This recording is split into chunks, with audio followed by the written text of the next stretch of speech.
Alright, time for take 2 of my attempt at actually recording this commentary, because my microphone wasn't set up properly the first time. Oh, the joys of technology. I love it. This is why I'm a mechanical engineer. But anyway, this is my video about the Topton 2-gun action challenge match, and actually this is going to be kind of a long video because these stages were so long. The goal of the match was to put on something that was as much a physical challenge as it was a shooting challenge. So you might look at some of these stages and think that the target presentations aren't that difficult, but then you have to factor in that some of it involves, well, a lot of it involves running, some of it involves carrying something, and I'll explain some of the changes that we made to the stages to augment some of the physical and shooting challenges.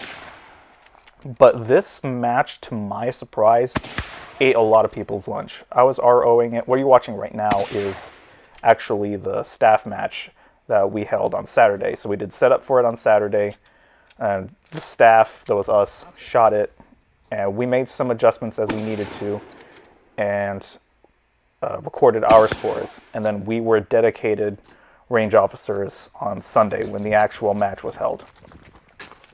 And that's why you're not seeing a whole lot of people here. But I'll explain the stages as I go through and tell you basically what the idea of it is. So what you just saw was the first stage. There's 3 props. There's a ladder, there's a barrel, and then there's a tank trap. And there's 5 pretty small steel plates hanging on the berm. The other thing about this match is that it has, the number of hits is dependent on the caliber, the caliber that you're using. So since I was shooting a full power rifle, I only need to get 1 hit on each target. Intermediates, 223, 7.62 by 39, needed to get 2. And then if you were using a PCC, you needed 3, although nobody was shooting a PCC at the match. And what you do is you shoot from the ladder first, get all the hits, which you can see took me a bit of time. I needed to learn my hold. Then you run over to where that pistol target was, run to the first one, get 1 hit on it, retreat to the second box, get another hit. But if you miss, you have to go back to the previous shoot box, and that goes for all 3. So if you get 2 consecutive hits to get to the last box and you miss, you have to go back to the second one. If you miss there, you got to go back to the first one. So basically you need 3 consecutive pistol hits at those different distances in order to progress. And I was able to do that pretty easily. This stage was actually the one where apparently the most people timed out on, but from what we got for feedback, people didn't think it was unfair. It was mostly people taking too much time on the pistol, which kind of surprised me. I know originally that pistol target was a lot smaller. We purposefully made it bigger because we realized after shooting at it a couple times that, yeah, from the farthest box, that's going to be an extremely difficult pistol shot for even a very good pistol shooter with the red dot. So we purposefully made it bigger, but even then, people were still timing out and struggling with it. And it's just a matter of consistency because you needed to get 3 pistol hits. And there's no way you can miss fast enough to progress past this. You have to get 3 hits in a row at those different positions in order to keep going. And you can see there, I whiffed 1 and missed. So I had to go back to the middle position, get my hit, and then go back. And what you could do was, if you got to the 3rd position and missed, you could just take the penalty and leave it. However, the penalties for this match were by and large 60 seconds. The only things that were not 60 seconds were a failure to neutralize a target. So if you shot at something and missed, then that was a failure to neutralize. Or if you were shooting intermediate and you only hit it once, then that's also a failure to neutralize. So that's only 30 seconds. And you can see there, that's when I parred out.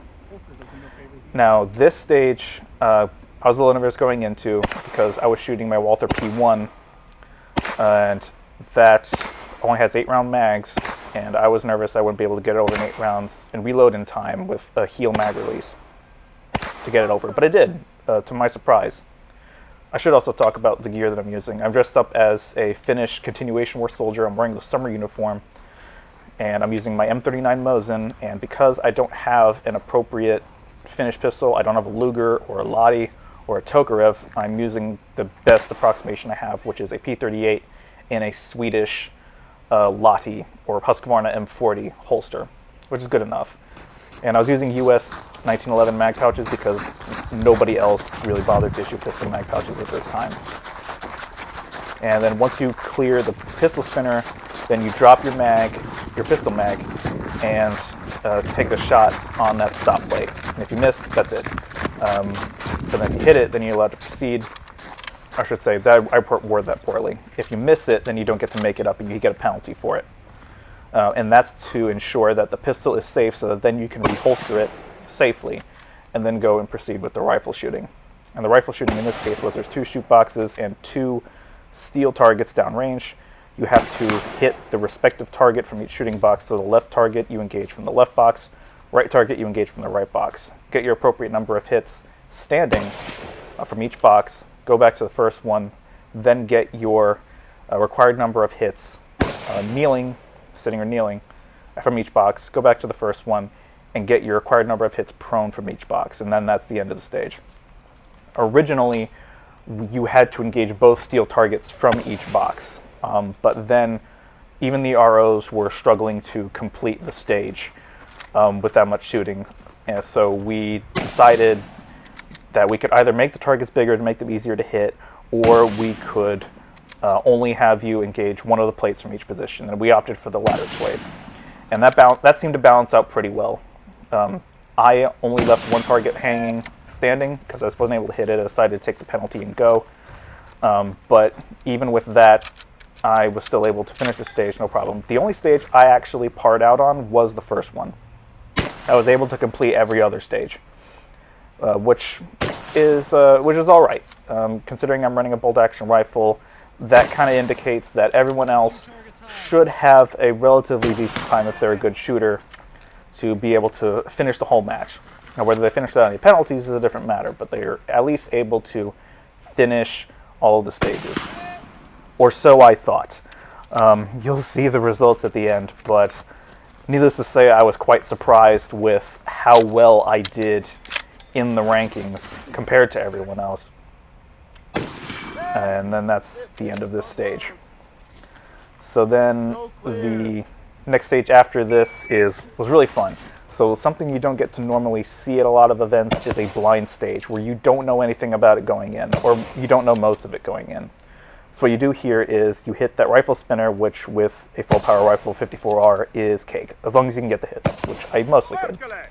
And then you would normally drop your mag, but I only had 1 round left anyway, and get the last hit on that stop plate. So then the rifle is verified empty and safe, and then it becomes a stick.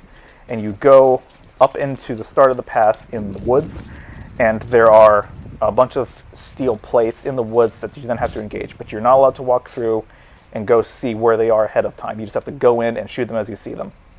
And that's something that I wish more places had the facilities to do. I understand that that's not possible, but when the opportunity presents itself, I am very happy to take up the chance, because it's such a rare thing to get to do. It's really fun when you do get to do it, and it allows you to practice, improvising. Something that you see a lot at USPSA or more sport-oriented type matches is people doing walkthroughs, they're air gunning and planning out all the positions they're going to go to, when, how many steps they take. And I think that's pretty silly, to be honest, because if you're actually going to get into a gunfight with someone, then you're not going to be able to do any of that. There are situations where you are. I know about Operation Nimrod, and that's exactly what they did, but that is the exception rather than the rule. People do that in sports like USPSA or IPSC because it's a sport. It is not any kind of really practice for defending yourself with a gun or any kind of situation where you would use it.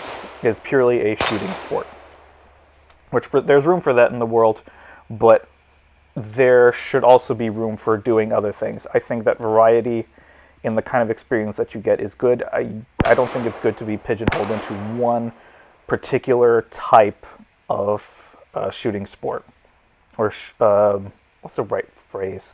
Shooting activity, I think would be a better way to put it.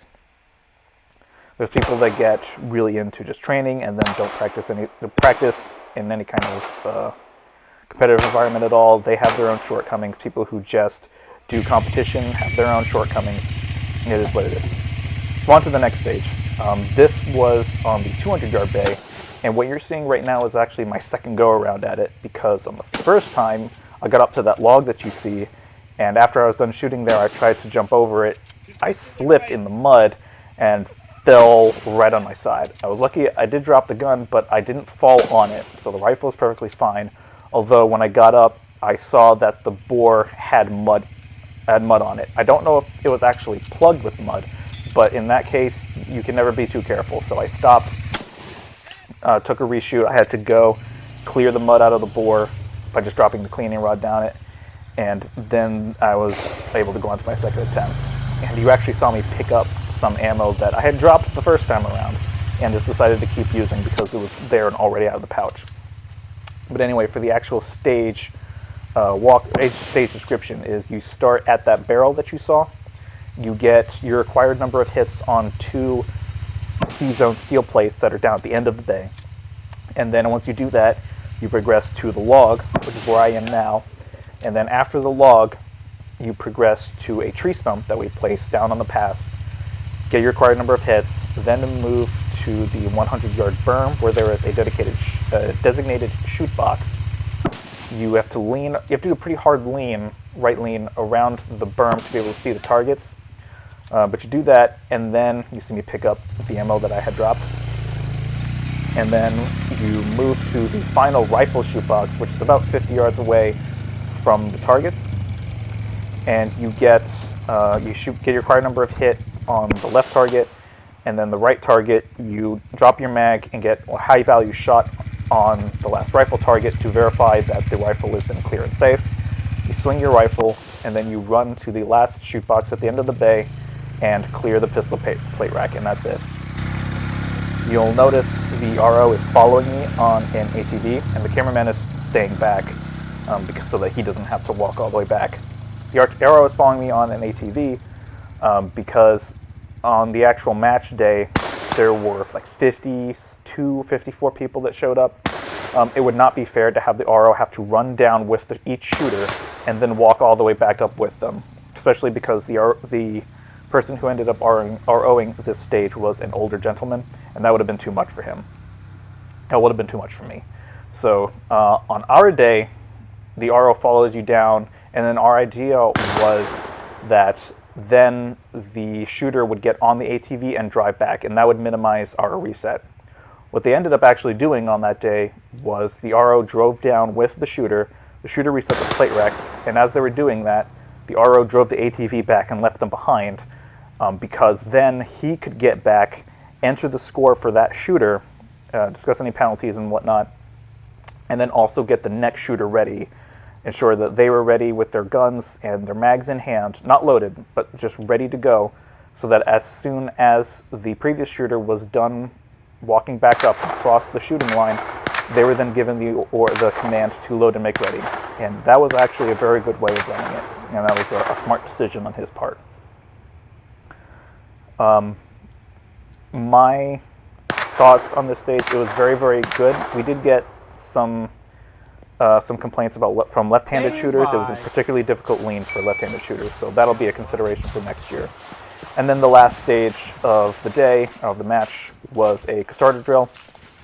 And for those of you who don't know what that is, what you do is you start at where that first line is, where that kettlebell is, and you go prone, take a shot, and then you take that kettlebell and you throw it as far as you can, go to where the kettlebell lands, go prone again with your rifle, get the required number of hits, and then you essentially just do this repeatedly until the stage ends. Don't look at it, just and in our case, it was once you get over the last fault line. And each fault line that you cross is a bonus to your time. So there's not any penalties for not getting hits, because the number of hits is going to be dependent on how many times you have to throw the kettlebell. So each each stick that you cross is a bonus to your time. And this is another thing we got feedback on, particularly from female shooters. They said that since they're just naturally disadvantaged when it comes to men in terms of size and physical strength, that they are just naturally disadvantaged when it comes to this type of stage. And indeed, one of the female shooters just took the part-time and got no penalties, and got no bonuses, rather, which was fine. They were allowed to do that if they just weren't up to the physical challenge. We don't want people hurting themselves. But that's something that we will be working on next year, is perhaps what we might do to kind of even it out is to have the heavier kettlebell, 50-pound kettlebell, but also have a lighter one, 25, 30-pound range. But if you choose to use that, you don't get bonuses for crossing the fault lines. And we think that that's going to be a good way to kind of gamer-proof it. Because what some people will do is they'll see the lighter kettlebell and say, oh, I'll just use that, rather than use the heavy thing. And that'll be easier for me to do. I'll be able to finish the stage faster. Well, if you do that, then you don't get any bonuses to it. So what we need to do is take a day and test that out and see what kind of bonus would be appropriate for using the heavier kettlebell. So that'll just be something to figure out. In the meantime, this is what we did. I don't think we had too many complaints. There were no physical issues. Actually, one of the staff who ended up borrowing the stage, he had he was pretty gassed out pretty bad by the end of the day, and we were a little bit worried for him. But at the actual match day, there were no injuries. Nobody was too exhausted from it that they had to be attended to medically. So that was good. In terms of physicality, this turned out to be just right. And there's no pistol on the stage at all. It's all rifle. So overall, I think this match was fantastic. I really hope we get to put it on again. The things that we would change are mostly administrative. The stage changes we talked about during the course of the video. We would change just some admin stuff, like we would have walkie-talkies rather than having everybody run up and down. We hope to have more ROs, and we'd host it in a different time of the year so that weather wouldn't be a problem. And you see the results there were just shocking to me. I was using a bolt-action rifle, and I did better than half of the people that showed up to shoot, which tells me that the people that did show up to shoot, the vast majority of them, were unprepared for this kind of event. Either their equipment wasn't ready, or they just mentally were not prepared for what this kind of event would entail. And we did get mostly positive feedback, and this is a very successful event. So I'm hoping that we get to see some familiar faces next year. But I do also really hope that people took some lessons from this and revisit what they expect out of a match and what they expect out of their equipment and their firearms. So that's it for the video. I don't know when the next match is going to be. We don't really have anything on the calendar other than the Igloo at Thermont. So if another match does come up, rest assured it will be on the channel. Until that time, peace out.